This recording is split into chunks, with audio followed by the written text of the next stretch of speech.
खुलुमबाय good morning दिनै 8 December दिनैनि गिबि रादाबाव दङ 25 बोसोर बैसो जानाय हौवासा फरायसाया मैया फासि लानानै थैदों। बिथांनि मुङा कृष्णा कानमोन। बिथाङा झारखंड स्टेटनिमोन। बिथाङा ग्रेटार नयडायाव हस्टेलाव थानानै बिथाङा master of computer science MCA नि सेकेन्ड इयारनि फरायसामोन। बिथाङा हस्टेलाव थानाय लोगोखौ कलेजाव थांग्रोनो थिनदोंमोन। बेनि उनाव बिथाङा उनाव थांगोन होनथिनानै बिथाङा थाङाबासिनो बिथाङा हस्टेलावनो फासि लानानै थैदों। थैनायनि सिगां बिथाङा आं जेनबाय अन्नानै आंनि बडिखौ आरो आंनि मुवाफोरखौ आंनि नखरनो हर होननानै लिरनानै गालांदों। बिथाङा बेबायदि स्टेपखौ मानो लाखो बेखौ दासिमबो मिथिनाय जाथ'वाखै। बेखौ लानानै दा पुलिसफोरा इनभेस्टिगेसन खालामगासिनो दङ।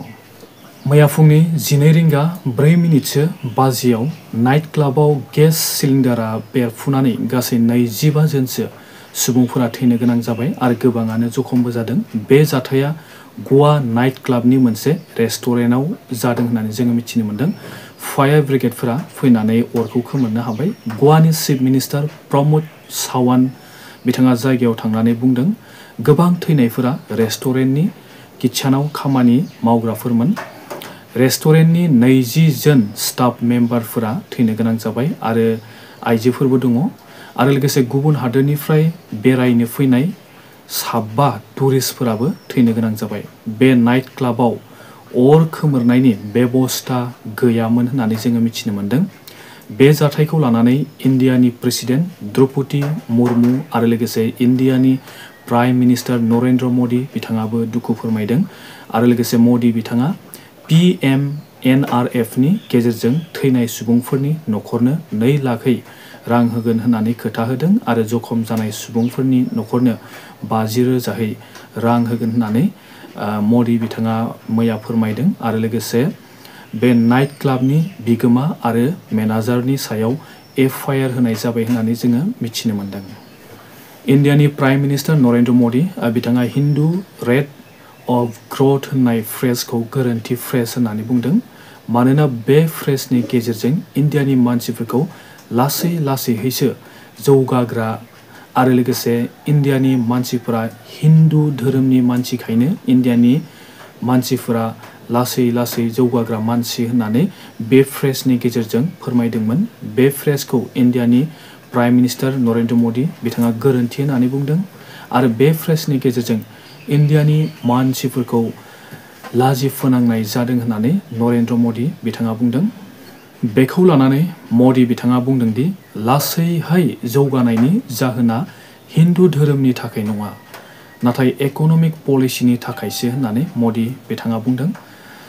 गोदो इन्डिया हादोरा इक'नमिक पलिसि खालामनो रोङामोन बेनिखायसो इन्डिया हादोरा जौगायाखैमोन। दा गोबां स्पिडआव इन्डिया हादोरा जौगागासिनो दङ मानोना इन्डिया हादोरा दा इक'नमिक पलिसि खालामनो रोंग्रा जाबाय।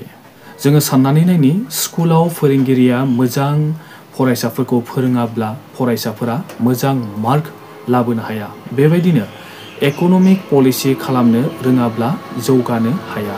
बेबायदिनो गोदो जोंनि इन्डियायाव इक'नमिक पलिसिया बारा मोजां नङामोन एबा इक'नमिक पलिसि खालामनो रोङामोन। इक'नमिक पलिसिखौ मोजां खालामनो रोङोब्लानो जोंनि हादोरफोरा जौगागोन आरो जौगायो होननानै जोङो मिथिनो मोन्दों।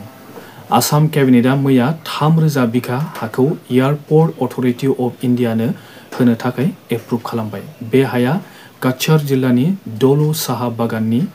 बे हाखौ सिलचर ग्रीनफिल्ड एयारपर्ट बानायनो आसाम सरकारा बे हाखौ हगारनानै होबाय।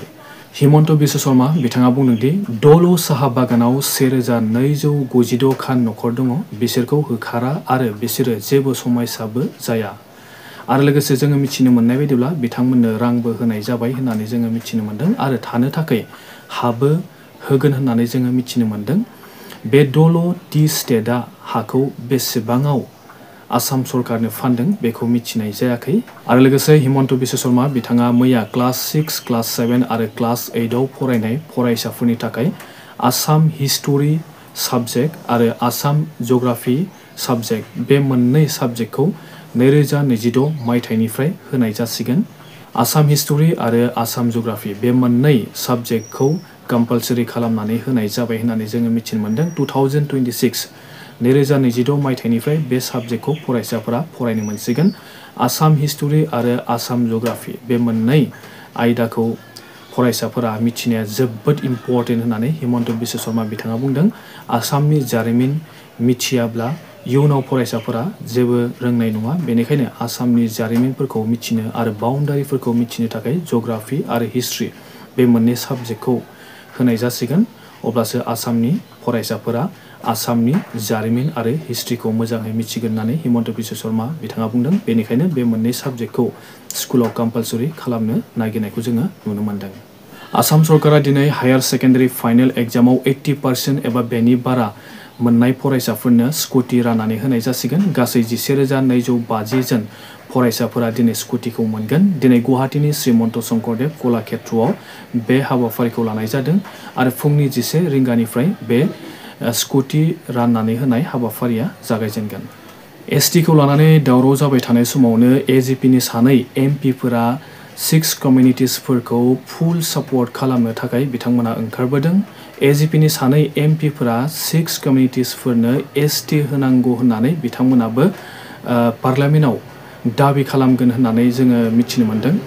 लकसभानि एजिपिनि एमपि फुनि बसन्त चौधरी बिथाङाबो सापर्ट खालामदों आरो राज्य सभानि एमपि वीरेन्द्र प्रसाद बैश्य बिथांमोनाबो फुल सापर्ट खालामगोन होननानै बिथांमोना बुंदों। माने 6 कमिउनिटिसफोरा एसटि स्टेटास मोननो नांगौ होननानै बिथांमोना लकसभा आरो राज्य सभा बे मोननै पार्लियामेन्टआव बिथांमोना दाबि खालामगोन होननानै जोङो मिथिनो मोन्दों।